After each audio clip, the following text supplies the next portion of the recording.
Well, Cam, here we are at Ride Park today, mate. It's a little bit chilly, but I've got a very special test for you today. Yeah, what's that? Take a look what's coming out of the van. Oh my God, is that a 2016 KX85? That is it, buddy. We've got a 2016 KX85, but not only that, oh, no. there's something very special coming out of the van next. Is that a 2018 KX85? Or No. what? No, it's not.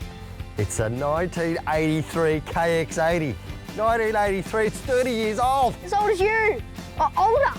Well, it's older than, no, I wish it was older than me. I really do. So, Dad, why would you even let me ride a 30-year-old bike? What is the point of that? Come on, mate.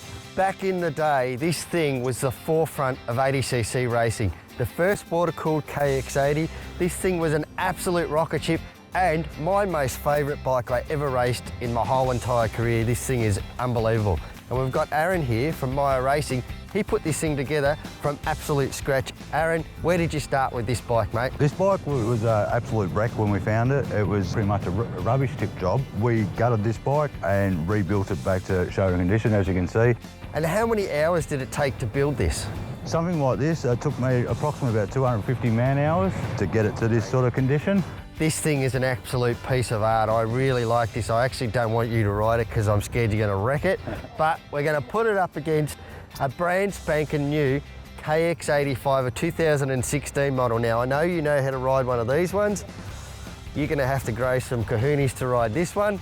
But we want to see what the difference you think is between these two bikes.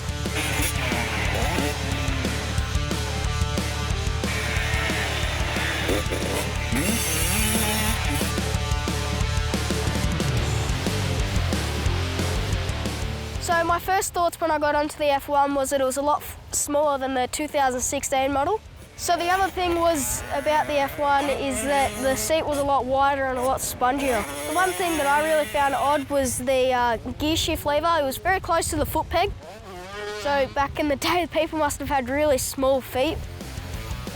Another thing was the clutch. The clutch was very heavy instead of soft, which I'm really used to riding soft clutches.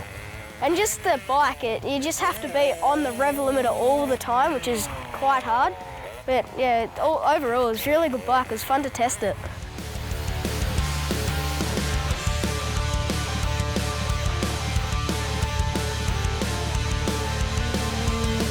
So in the speed test when we were doing it, to tell you the truth, it didn't really feel like I was going that fast. It would have that horse, it would go, and it would slowly pick it up, very slowly, but as the results came out, I was very close. I felt a lot faster on the 2016 one instead of the 1983.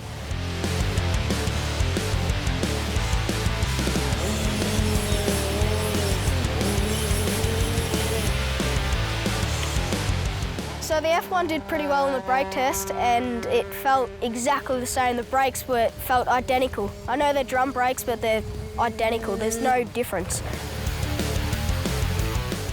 All right, so overall, the bike was a pretty good bike for how old it was. Looked mint with how old it was as well. Like that thing looked like it just came out of a box. So the difference between the F1 and the 216 is that the 2016 one is a lot easier to ride. So back in the day, people would have to be a lot more physical and just a lot more active to ride the KX80 F1.